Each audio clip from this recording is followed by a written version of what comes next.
Joyeuse fête de fin de l'année à tous les enfants de Dieu. Que le Seigneur vous bénisse abondamment. Je sais que vous êtes en train de passer ces mois avec beaucoup de grâce, avec la paix du Seigneur. Quelle que soit la façon dont ces mois de décembre a commencé, je prie au nom de Jésus que sa fin soit différente, que tu témoignes le miracle, que tu témoignes de la grâce, de la faveur et de la bonté de Dieu. Ce soir, c'est un plaisir pour nous de pouvoir encore se retrouver avec vous pour parler de la part du Seigneur dans votre espace Parlons Foi. J'espère que vous n'avez toujours pas oublié, et si vous n'êtes pas abonné sur notre chaîne, merci d'aller vous abonner sur la chaîne YouTube Pasteur Ginette Mawete, et je suis convaincu que le Seigneur vous fera beaucoup de bien, et surtout activez votre cloche pour ne pas rater en tout cas nos émissions Parlons Foi. Et aussi la deuxième branche de cette émission, c'est la parole chantée. Je suis sûr que vous allez bénir le Seigneur pour ça. Alors ce soir, nous avons le privilège de pouvoir encore passer ces moments avec vous et surtout vous présenter Jésus. C'est pour lui que nous sommes là, et ça sera toujours à cause de lui. Ce qui est important ce soir, c'est que c'est aussi avec lui que nous sommes là.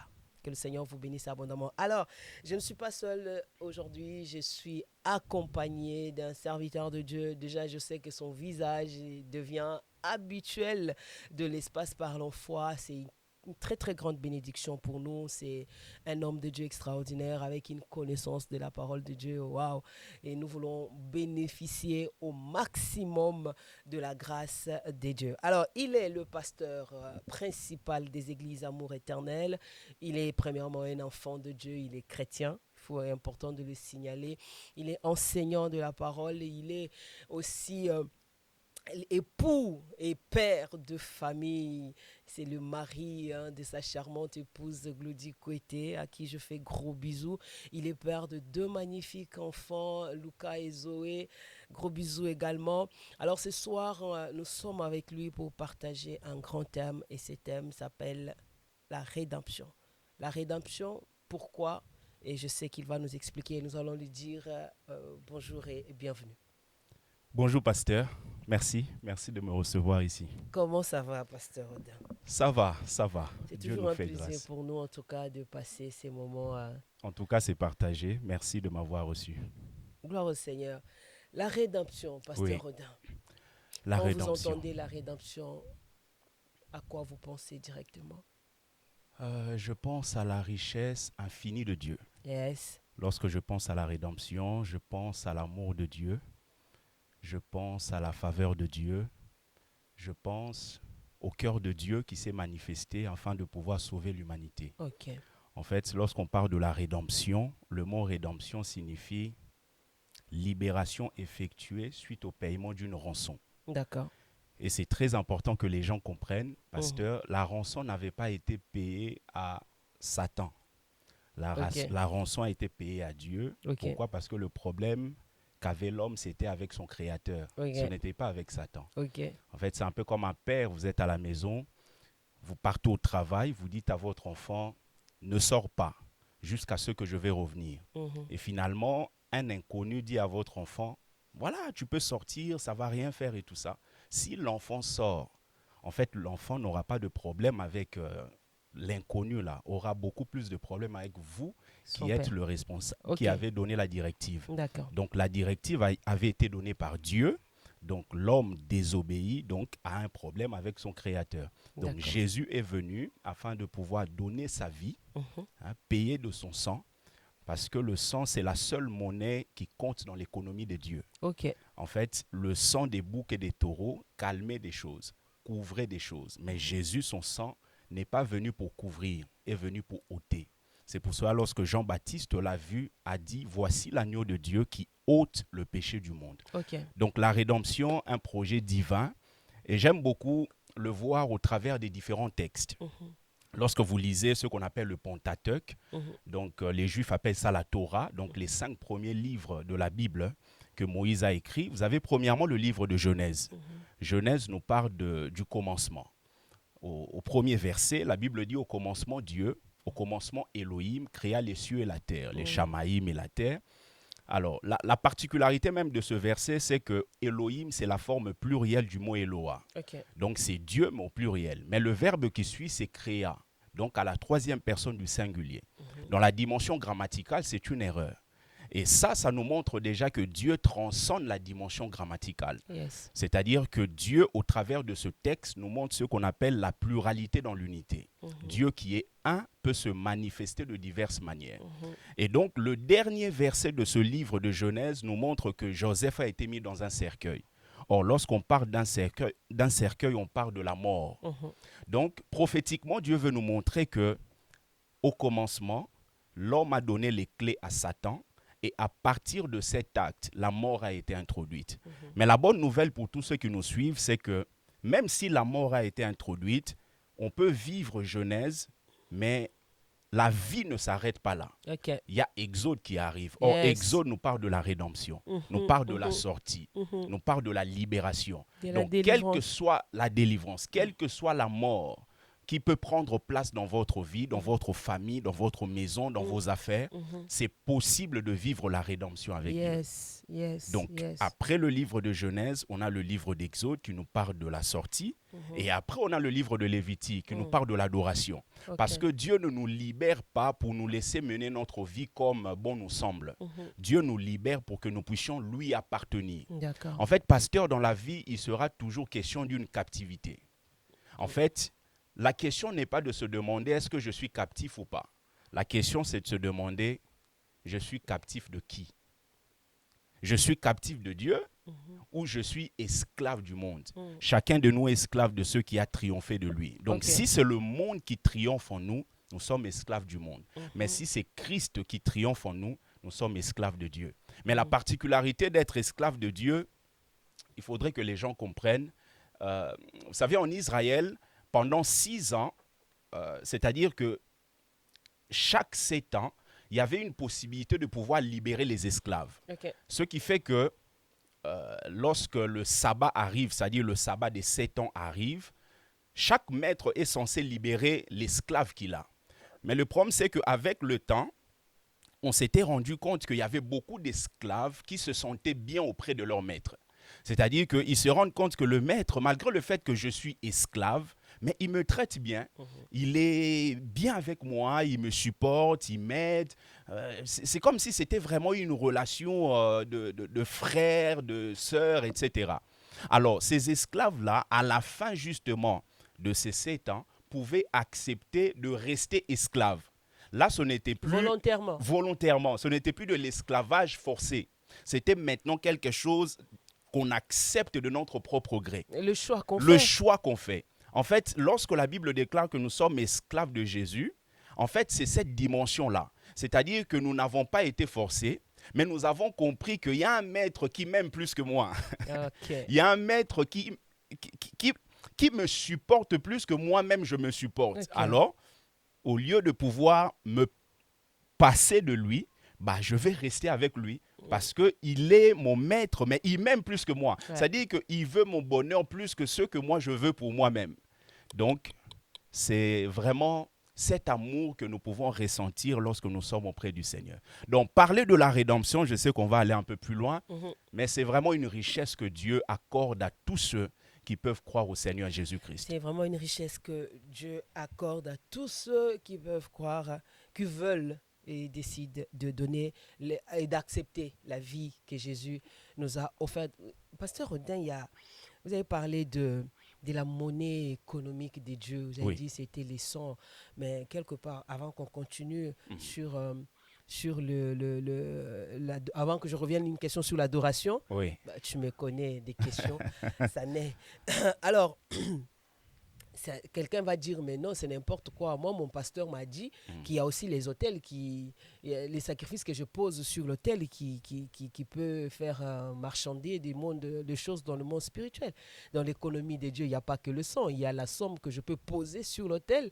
Il y a l'argent que je donne. Et on m'a dit de faire un sacrifice qui est un sacrifice vraiment qui pèse, qui coûte.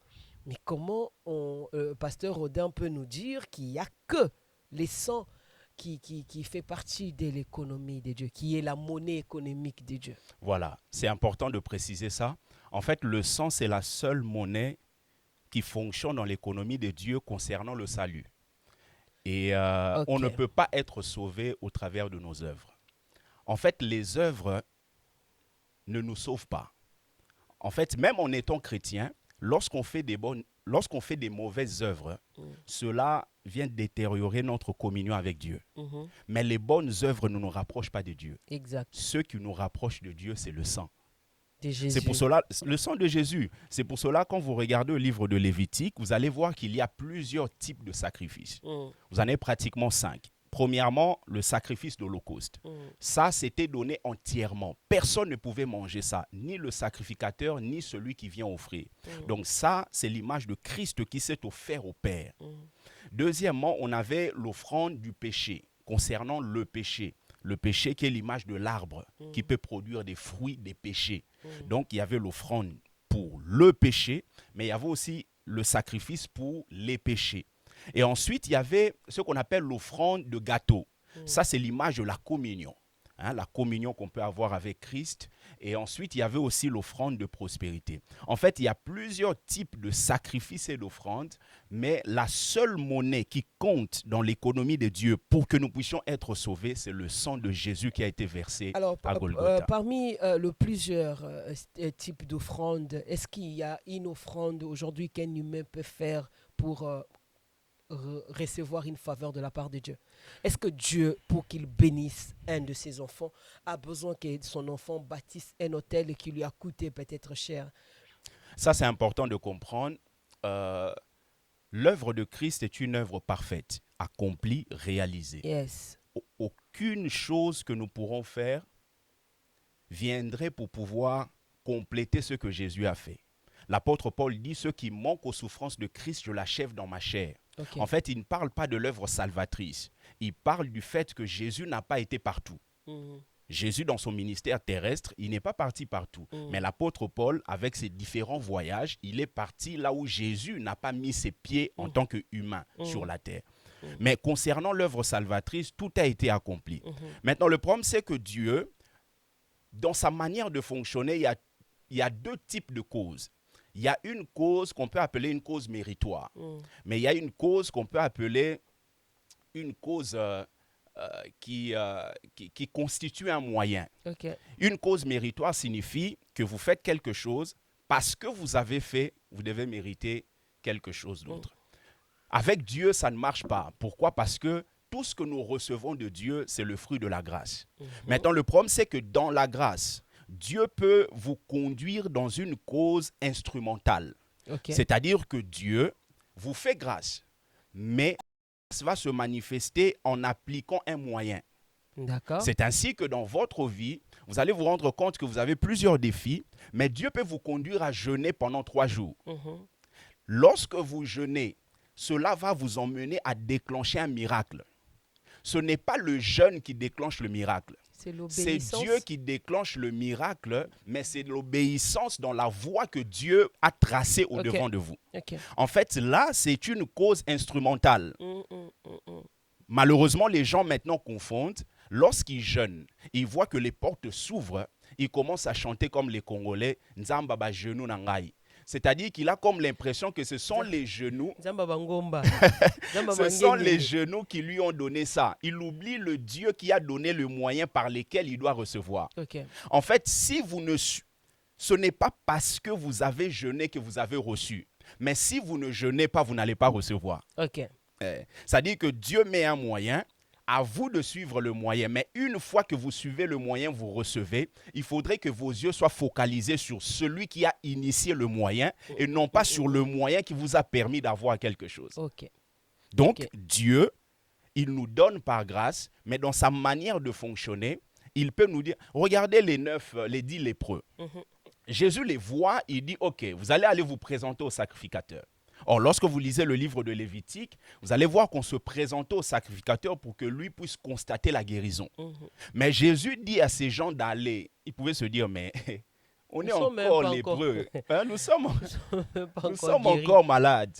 En fait, c'est là qu'on peut comprendre que le miracle se trouve dans l'obéissance à la voix de Dieu. C'est parce qu'ils ont accepté de suivre ce que Jésus leur a dit que sur le chemin, ils ont constaté la guérison. En fait, le miracle est sur le chemin de l'obéissance. Beaucoup de gens cherchent le miracle dans des pratiques, etc. Non, c'est dans le chemin de l'obéissance. Et une fois qu'ils ont été guéris, et vous allez voir qu'il n'y en a qu'un seul qui est revenu, les autres peut-être se sont dit, ok, je peux continuer à aller voir le sacrificateur pour que...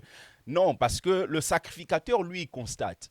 Il ne guérit pas. Il guérit pas. Celui qui guérit, c'est celui qui vous a dit, allez-y. Jésus. Donc, c'est vraiment important de comprendre qu'il y a des causes méritoires.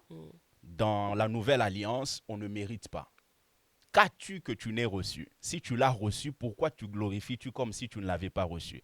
Ce que nous recevons, c'est par grâce. Mais par grâce, là, Dieu peut initier des moyens par lesquels nous pouvons recevoir certaines choses. Donc, nos yeux doivent être focalisés sur Dieu et non pas sur le moyen que lui nous a communiqué. Mais Pasteur Rodin, ça c'est vrai, nos yeux doivent être focalisés sur Dieu.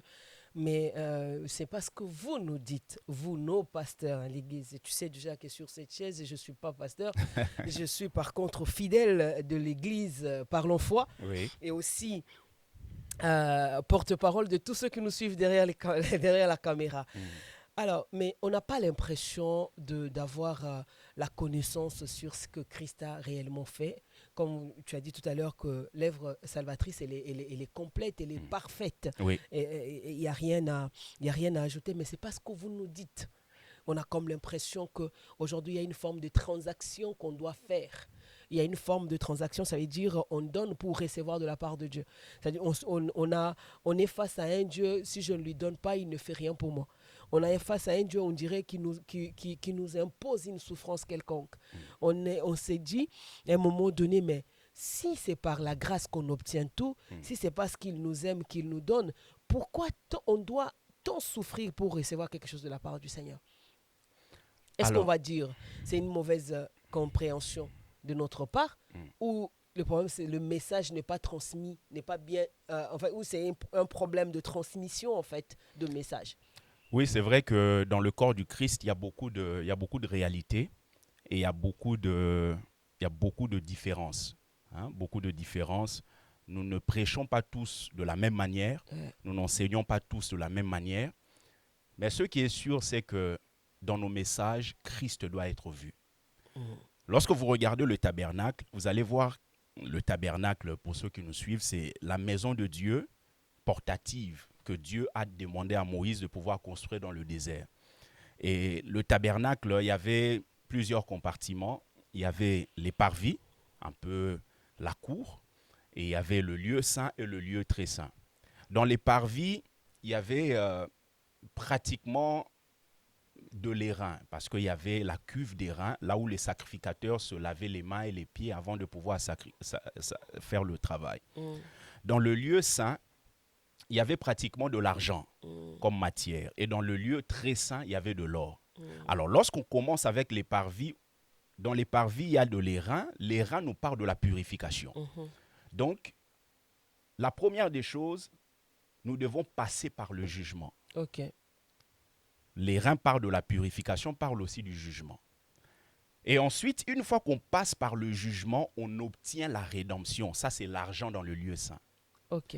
Et la rédemption que nous sommes en train d'obtenir a pour objectif de nous emmener à vivre la gloire avec Dieu. Ça, c'est la dimension de l'or qui nous parle de la divinité. C'est-à-dire que nous passons par le jugement, Dieu nous accorde la rédemption et la rédemption nous accorde la divinité. Okay. Maintenant, lorsqu'on va dans le lieu saint, il y avait une table, il y avait les pains de proposition, il y en avait 12, à l'image des 12 tribus d'Israël, Yes. Mais il y avait aussi le chandelier.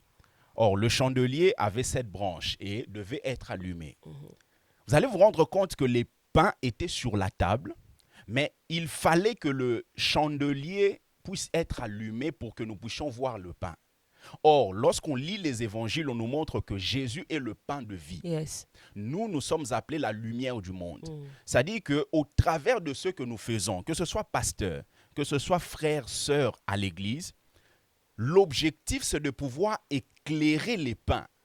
afin que les gens puissent voir celui qui s'appelle le pain de vie. Ok. C'est ainsi que lorsque vous lisez Nombre chapitre 2, on nous parle du fait que Moïse devait faire un certain nombre de dénombrements, etc. Et il devait avancer, c'est-à-dire les 12 tribus devaient avancer en groupe. On devait avoir 4 groupes de 3. Et chaque groupe devait être dirigé par une tribu particulière. Ok. Le premier groupe devait être dirigé par Juda. Juda signifie louange. Le deuxième groupe devait être dirigé par Ruben. Ruben signifie voici un fils. Le troisième groupe devait être dirigé par Éphraïm, qui signifie Dieu m'a rendu fécond. Le quatrième groupe devait être dirigé par Dan, qui signifie Dieu est mon juge. Donc, Juda signifie louange, parce que vous allez vous rendre compte que toutes les religions louent. Il y a même des religions qui louent plus que nous dans la forme. Mais la particularité du christianisme, c'est que nous nous louons dans le but de montrer le Fils. Il y a beaucoup de livres. On peut lire des livres sur le développement personnel, etc. On peut écouter des prédications comme on voit sur les réseaux sociaux. Les gens aiment partager, ça fait du bien à l'âme, etc. C'est beau tout ça, mais est-ce qu'on arrive à voir le Fils? Parce qu'une fois qu'on finit avec Judas, il faudrait que nous puissions retrouver Ruben. Et une fois qu'on expérimente Ruben, on peut expérimenter Éphraïm. Dieu nous rend féconds parce que nous avons fait tout ce qu'il faut pour que son fils soit vu. Soit vu. Ok. Et malgré le fait que nous sommes en train d'expérimenter la fécondité, etc., nous ne devons jamais oublier que celui qui juge, il reviendra un jour. C'est lui qui juge reviendra un jour, pasteur Rodin. Je suis sûr qu'on ne va pas être d'accord avec toi derrière la caméra. Parce que nous, on sait, Christ a tout accompli, personne, on ne sera pas jugé, tout se passe bien pour nous. Et déjà, on vit les contraires de ce que tu viens d'expliquer tout à l'heure. Nous, on veut être fécond avant de louer. On veut être fécond avant de louer. C'est pourquoi nous avons des chansons du genre « Tu as vécu le miracle, maintenant tu peux venir témoigner. Seigneur, je suis venu témoigner ce que tu as fait pour moi. Ça, c'est les résultats de mes prières. C'est le résultat. Il y a mangengenge nanga. Ça va résultat. Il y a ni nanga. En fait, ça veut dire que tant qu'il ne t'a pas donné, tu ne peux pas le louer, tu ne peux pas l'adorer. Et il faut qu'il donne pour finalement avoir la force de le louer, de l'adorer. C'est pour ça que tu vois, tu es en train de contredire c'est comme si tu veux renverser un hôtel, trotter les mélos. Ah, mais moi je suis enseignant, donc il faut que j'éclaire les gens. La première fois qu'on a parlé de louange dans les Écritures, c'est lorsque de la célébration, c'est lorsque le peuple est sorti de l'Égypte. Ok. Donc le fait de sortir de l'Égypte est une condition suffisante pour pouvoir célébrer Dieu. Et c'est le but même que le Seigneur a dit, va dire à Pharaon de libérer mon peuple, enfin qu'il me rende un culte. Oui, c'est une raison suffisante. Malheureusement, aujourd'hui, les gens ont besoin de pouvoir voir certaines choses avant de pouvoir célébrer Dieu. Mais le fait déjà de quitter le monde de ténèbres, arriver dans le royaume de la lumière, est une condition suffisante pour pouvoir célébrer l'Éternel, pour pouvoir célébrer Dieu. Je n'ai pas besoin de voir autre chose, c'est déjà suffisant. Une fois qu'ils sont sortis de l'Égypte, ils ont commencé à célébrer. Dieu voulait leur montrer, je ferai des grandes choses avec vous, mais la louange qui m'est due ne doit pas dépendre de ce que je vais vous donner après. Ce que je vous ai déjà donné en vous libérant de l'Égypte, c'est suffisant pour que vous puissiez me rendre gloire. Est-ce que ceci nous pousse finalement à dire que le cœur de ceux qu'il a délivrés ne lui sont pas toujours attachés? Comme Dieu dit à Moïse, il dit « Ce peuple m'adore par les lèvres, mais son cœur est loin de moi. » Est-ce qu'on peut dire la raison pour laquelle on n'arrive pas à se contenter de ce que Christ a fait, de ce que Dieu a fait, du fait que nous puissions être sauvés, rachetés, il nous a libérés. On s'est dit que ce n'est pas une raison suffisante pour le célébrer. Oui, je pense que c'est parce que nos yeux sont beaucoup plus focalisés sur les choses éphémères. En fait, nos yeux ne sont pas focalisés sur Mais l'essentiel. pasteur, si je suis parti, on m'a évangélisé, on m'a dit que si tu n'as pas, tu vas recevoir. Si tu n'as pas, tu vas avoir. Si tu n'as pas, viens à Jésus, tu vas avoir. J'ai été évangélisé une fois, je me rappelle d'avoir raconté cette histoire. J'ai été évangélisé une fois par le fidèle d'une église de la place. Je n'ai pas dit que j'étais pasteur, j'étais tranquille là à la gare et tout. Ils sont venus, ils ont vu une personne, ils devaient évangéliser. Et bonjour, bonjour, ça va bien. Ma soeur, en tout cas, je voulais te parler de Jésus. Ah, je dis, bah, ça m'intéresse. J'ai dit, oui, je vais écouter. Eh ben, écoute, je voulais te dire, Jésus, vraiment, il sait nous faire du bien. Tu vois, moi, j'étais dans la dépression et aujourd'hui, Jésus m'a fait du bien. Quel que soit ce que tu traverses, viens aussi à Jésus. Tu vas recevoir. Je l'ai regardé. Effectivement, jusqu'à la fin, je n'ai pas dit que j'étais pasteur, mais ça m'a énervé. Parce que si je ne déprime pas, si je n'ai pas de problème, je n'ai pas besoin de Jésus. Il faut que j'aie de problèmes pour avoir besoin de Jésus. Et ça, c'est vous le problème. Nous, les pasteurs. Vous, nos enseignants. Oui, après, c'est les gens qui évangélisent peuvent faire de leur mieux, mais c'est toujours important au niveau des églises de pouvoir encadrer ça par des enseignements. Ok. Par des enseignements. C'est vrai que lorsqu'on est immature dans les choses de Dieu, Dieu peut opérer d'une certaine manière avec nous. Regarde Dieu. Dieu, entre guillemets, s'adapte un peu à notre manière de fonctionner. Regardez les enfants d'Israël. Lorsqu'ils étaient en Égypte, Dieu veut habiter au milieu d'eux. Qu'est-ce qu'il fait? Il emmène Moïse avec le peuple à pouvoir construire un tabernacle. Et le tabernacle peut se déplacer comme le peuple se déplace. Lorsque le peuple arrive justement à Canaan, Dieu voit que le peuple est devenu assez stable. Dieu permet au peuple de pouvoir construire le temple. Donc Dieu veut habiter au milieu d'eux d'une manière stable comme le peuple est stable. En fait, très souvent, vous allez vous rendre compte que Dieu, lorsque vous êtes encore immature, il va opérer avec vous d'une certaine manière. C'est la raison pour laquelle plus vous grandissez avec Dieu, plus Dieu sera exigeant avec vous. Okay. Le peuple d'Israël dans le désert, rappelez-vous, ils n'ont jamais connu de guerre. Jamais. Ils étaient dans le désert, ils se plaignaient, mais ils n'ont jamais connu de guerre. Mais une fois qu'ils ont essayé de pouvoir entrer en possession de ce que Dieu leur avait promis, la guerre a commencé. C'est pour cela que beaucoup de gens disent, mais c'était bien avant. Non, tu étais immature. Et Dieu te traitait en fonction de ton immaturité. Mais avec le temps, il faudrait que même ta nourriture change. C'est pour cela que la Bible déclare que lorsqu'ils sont arrivés en terre promise, ils ont commencé à manger la production du pays. C'est-à-dire que lorsque vous quittez l'immaturité, Dieu vous conduit dans la maturité, même votre nourriture va changer. C'est ainsi que lorsqu'on regarde par exemple certaines églises, certaines dénominations, la manière dont les choses sont effectuées, vous dites mais les gens sont encore des bébés spirituels. Pourquoi? Parce que les gens sont toujours dans des choses immatures.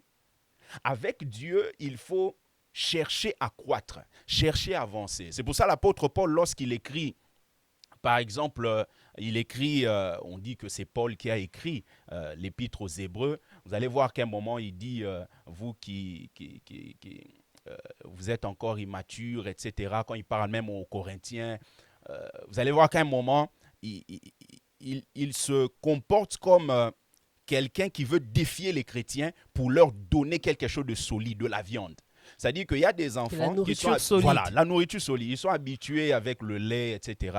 Mais en tant que leader, c'est important aussi de pouvoir les défier de temps en temps afin qu'ils puissent découvrir la nourriture solide. Donc, très souvent, les gens se retrouvent dans le désert, dans un moment d'immaturité, et vivent certains exploits avec Dieu. Et ils pensent que ça va continuer comme ça, ça va continuer comme ça. Et lorsqu'ils vont chercher vraiment à entrer pleinement dans leur appel, à entrer pleinement dans ce que Dieu a réservé pour eux, ils commencent à rencontrer des combats. Et ils disent non, ça c'est pas fait pour moi ça. Je retourne. Ils commencent à penser à l'odeur des concombres et oignons de l'Égypte. Et la particularité de tout ça, ça sent fort. Hein? Ça sent très fort. Et c'est là où la Bible dit seulement ceux du peuple connaîtront leur Dieu, agiront avec fermeté. Il est important de savoir que lorsque tu es sauvé, tu es délivré, c'est pour d'abord Dieu que tu l'es. Le reste, le Seigneur te le donnera. Nous voulons insister sur ces plateaux aujourd'hui pour parler à l'Église de Dieu. Il est temps de grandir. Pasteur Rodin, je disais à une personne le verset de l'Apocalypse qui dit « Voici, je me tiens à la porte, je frappe. Si quelqu'un entend ma voix, j'entrerai. » J'aimerais que l'Église comprenne que ce n'est pas aux païens que Jésus parle. Non, c'est pas aux païens.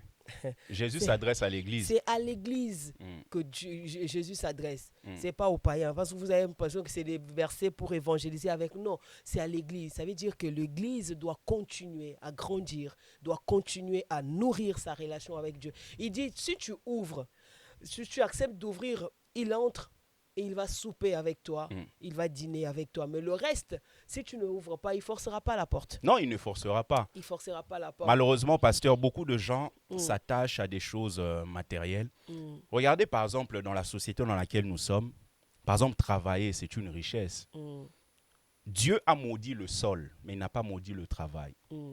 Le problème, ce n'est pas le travail. Le problème, c'est la place qu'on donne au travail. C'est vrai, des gens ils disent, mais le travail, le culte, etc. Non, le problème, ce n'est pas le travail. Le problème, c'est la place que vous donnez au travail. Le problème, ce n'est pas l'argent. La racine de tous les maux, ce n'est pas l'argent. C'est l'amour de l'argent. Donc, ce n'est pas le travail qui est un problème. C'est la place que vous donnez au travail dans votre vie. Si le travail prend la place de Dieu, en ce moment-là, Dieu va venir souffler afin que vous puissiez vous retrouver sans ce que vous êtes en train de chérir, afin que vos yeux puissent se retourner vers lui.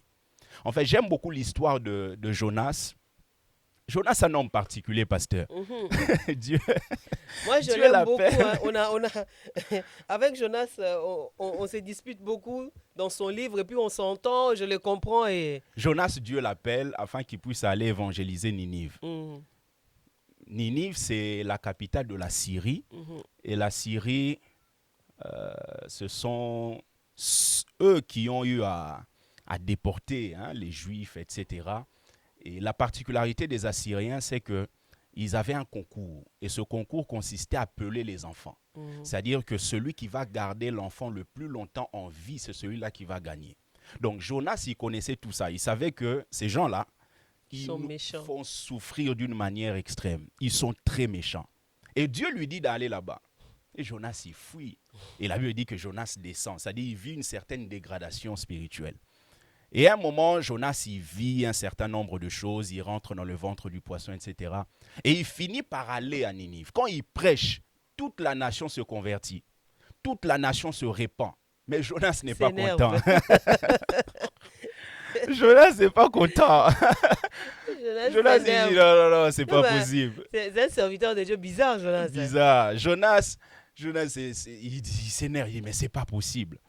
Et finalement, il va se mettre autour sous une cabane et Dieu vient au travers de sa puissance faire pousser un ricin. Il fait pousser une sorte de plante. Et Jonas est content parce qu'il a de l'ombre. Et à un moment, Dieu utilise un ver pour venir détruire ce ricin qui donne de l'ombre à Jonas. En fait, vous allez vous rendre compte que Dieu voulait communiquer à Jonas son cœur. Très souvent, nous avançons, même dans les choses de Dieu, mais nous n'expérimentons pas le cœur de Dieu. Jonas, il pensait que ce n'est pas possible. Le salut ne peut pas venir chez les Ninivites. Impossible. Avec tout ce qu'ils font là, impossible. C'est pour ça qu'aujourd'hui, il y a des gens, quand Dieu te fait du bien, eux, ils s'énervent. Quand Dieu bénit ton travail, eux, ils s'énervent. Quand Dieu te bénit dans tes affaires, eux, ils s'énervent. Et Jonas, il est là. Dieu vient au travers d'un ver, détruit le ricin. Et Jonas commence à se lamenter. Et Dieu lui dit, mais Jonas, tu te lamentes parce que on a détruit un ricin que toi, tu n'as pas fait pousser. Que tu n'as même pas planté. Que tu n'as même pas planté. Donc, tu manifestes la miséricorde pour ce ricin que tu n'as même pas planté. Et moi, Dieu, je n'aurai pas miséricorde pour les gens de Ninive. Et j'aime beaucoup ce texte. Pourquoi? Parce qu'on nous parle d'un ver, pasteur. Et ce ver, c'est le même mot qui est utilisé dans les psaumes pour parler de Jésus comme étant le ver. En fait, le mot ver signifie cramoisi. Et ce ver-là, c'est ce qu'on appelle le coccus uliki, c'est-à-dire une cochenille. Dans sa forme femelle, la cochenille, la particularité, c'est que avant de mettre au monde, elle s'accroche à l'arbre, sur les écorces de l'arbre. Et elle pond des œufs. En pondant des œufs, les petits sortent, elle couvre les petits et elle libère ce qu'on appelle de l'acide carminique. Et cet acide, c'est une couleur rouge. Donc, ça vient pour s'imprégner sur les enfants. Et la particularité, c'est que quand elle donne vie, la cochenille, là, meurt en même temps. En fait, c'est exactement ce que Jésus a fait. Yes. Parce que lorsqu'on parle de la croix dans l'Ancien Testament, on parle de l'arbre. Le mot arbre dans l'Ancien Testament, c'est le mot croix dans le Nouveau Testament. Ça dit que Jésus s'est accroché à l'arbre. Rappelez-vous des textes comme « Maudit soit celui qui est pendu au bois ». Jésus s'accroche à l'arbre et il libère la vie. Ça dit que pendant qu'il meurt, en même temps, il nous donne vie. Et justement, c'est à partir de ceux qui s'attachaient aux écorces de l'arbre qu'on fabriquait ce qu'on appelle de la couleur cramoisie. Donc, Dieu vient pour détruire ce qui était un peu comme une richesse pour Jonas. C'est ainsi que le travail peut être votre richesse. Le mariage peut être votre richesse. Les enfants peuvent être votre richesse. Mais si vous donnez à ces choses la place de Dieu et que vous appartenez à Dieu pour que Dieu puisse vous sauver, il va venir souffler à ces choses afin que vous restiez main vide et que vos yeux puissent se retourner vers lui, que vous compreniez que ce qui vaut la peine le plus là, ce n'est pas ce que j'ai, mais c'est l'Éternel qui m'a donné. C'est l'Éternel qui m'a donné. C'est ce qui montre qu'il y a des gens qui traversent des moments difficiles, ils se sont retrouvés, ils ont tout perdu. Et il faut par moments s'asseoir. La Bible dit, c'est lui qui réfléchit sur les choses, trouve le bonheur, trouve la voie. Il faut s'asseoir à un moment donné, lorsque tu avais ces travails-là, lorsque tu avais ces postes-là, lorsque tu avais tout ce que tu avais là, quelle était la place que tu accordais à Dieu, au moins encore à ta vie spirituelle, ta vie de prière. Il y a des choses qu'on a perdues tout simplement parce qu'on a beaucoup donné, trop de valeur. On a sacrifié même nos moments d'intimité avec Dieu. On a perdu nos moments de prière. On a perdu beaucoup de choses à cause de ces choses-là. Et au final, on se retrouve main vide aujourd'hui. Pas forcément parce que les démons ont attaqué. Dieu aussi peut venir pour pouvoir récupérer ton cœur. C'est pourquoi la Bible dit, je t'amènerai dans le désert et là, je parlerai à ton cœur. Amen. Donc, c'est-à-dire qu'il va enlever des choses confortables pour toi, afin de pouvoir reconquérir ton cœur. C'est ce que le Seigneur fait. Moi, Dieu m'a fait ça une fois. Il m'a fait ça une fois. Tu vois les genres de relations d'un frère qui c'est quand il est 3 heures, il dit, mais non, je pensais à toi, je n'arrive pas à dormir et tout. Premier jour, 3 heures. Deuxième jour, 3 heures. Troisième jour, il dit, ah bon, les 3 heures, ce n'est pas l'heure de l'amour. C'est l'heure de la prière. J'ai essayé de dire, bon, je vais prier avant. Comme c'est à 3 heures, quand je comprends, au 4e jour, je comprends qu'il est en train de s'attaquer à ma vie de prière. Et ça, c'est pas intéressant pour moi. J'ai arrêté de parler. Ça, ce sont des hommes coqs. Je les appelle des hommes coqs. Vous savez, le coq, quand il vient auprès de toi, tu as une grande assiette avec plein d'aliments. Tu as l'impression qu'il t'aime. Il t'aime beaucoup. Ah, il est là, il est gentil. Il tourne. Mais une fois qu'il prend un morceau, il fuit loin. Très loin. Très loin. Gloire soit rendue à Dieu. En tout cas, examinez vraiment, réfléchissez, priez. Qu'est-ce qui nous arrive aujourd'hui? Pourquoi tant de pertes? Pourquoi tant de mal? Pourquoi ça ne marche plus? Est-ce que c'est parce qu'on a oublié Dieu? Est-ce que c'est parce qu'on n'accorde plus le temps à Dieu? Ou simplement parce que l'ennemi est passé par là? Mais si l'ennemi est passé par là, je prie au nom de Jésus que l'Éternel te restaure. Amen. Mais si c'est Dieu lui-même, je prie aussi au nom de Jésus que sa miséricorde soit sur toi et qu'il t'attire encore une fois vers lui, qu'il parle à ton cœur. Amen. Non, c'est vraiment important parce que c'est vraiment important que les gens comprennent que Jésus a tout accompli. En fait, dans la Trinité, c'est vrai que la Trinité, le mot Trinité n'est pas dans la Bible. Jésus a tout accompli, même les liens de famille. Bien sûr. Même les malédictions de famille. Bien sûr. Parce que vous ne... Aucune victoire ne peut être obtenue en dehors de Jésus. Yes. Dans les 3 personnes de la Trinité, vous avez le Père qui établit les plans. La Bible déclare que j'ai formé des projets pour vous, des projets de paix, non de malheur. Mm. Vous avez le Saint-Esprit qui révèle le plan. Mhm. Lorsqu'il il viendra, il vous enseignera toutes choses dans le livre de Jean. Et vous avez le Fils qui exécute le plan. Mhm. Il dit dans Épître aux Hébreux, tu n'as voulu ni sacrifice ni offrande, tu m'as formé un corps pour faire, ô Dieu, ta volonté. Et c'est vraiment important que les gens comprennent que si vous n'avez pas Christ, ce monde est méchant. Ah. Ce monde est méchant. Vous êtes vulnérable loin de Dieu. Yes. Et si vous avez Christ, il faudrait que vous puissiez accepter d'être transformé et perfectionné par lui. Amen. Perfectionné par lui. Regardez Job. Job, on peut avoir l'impression que tout va bien dans la vie de Job. La première des choses, on voit que Job avait des enfants, pratiquement 10. Et à chaque fois que les enfants de Job se retrouvaient, la Bible dit que le Job, à la fin, il faisait des sacrifices pour ces enfants-là. Mhm. Donc, on comprend qu'il y a un problème.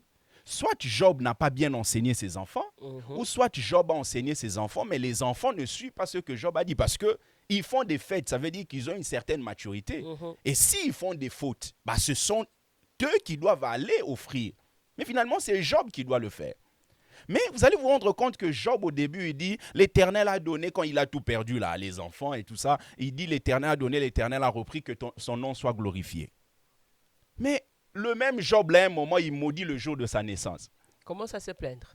Il commence à se plaindre. Déjà le jour de sa naissance. Qui a décidé que Job vienne au monde? Dieu. C'est Dieu. Donc, maudire le jour de la naissance, c'est attaquer Dieu d'une manière indirecte. Ce Job-là, au chapitre 29, on voit que Job, sa priorité, ce n'était pas d'expérimenter la transformation que Dieu veut dans sa vie. Job voulait récupérer tout ce qu'il a eu à perdre. Très souvent dans notre marche avec Dieu, tout ce qui nous préoccupe, c'est de récupérer ce que nous avons besoin là. C'est d'avoir tout ce dont nous avons besoin. Alors que Dieu a un autre objectif. L'objectif de Dieu, c'est que nous soyons semblables à l'image de son Fils. Yes. Et si cet objectif doit passer par le fait de perdre un travail, Dieu, bien-aimé, n'est pas sentimental. Pas du tout émotionnel. Vous passerez par la perte du travail, de cet emploi, parce que l'objectif que Dieu vise, c'est que vous deveniez semblable à lui. Donc, Job est en train de prononcer des phrases, on a comme l'impression qu'il est très spirituel, mais quand on étudie bien, on voit que Dieu voulait tuer le moi dans la vie de Job.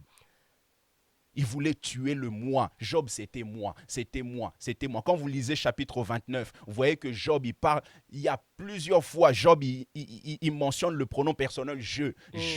Ce qu'on retrouve dans la vie de Satan, lorsqu'il est en train de vouloir se mettre au-dessus de Dieu, etc. Je monterai, je me lèverai, je. Non! Alors que Job, là, lorsqu'il arrive au chapitre 42, et c'est là qu'il comprend. Il dit, je reconnais que tu peux tout.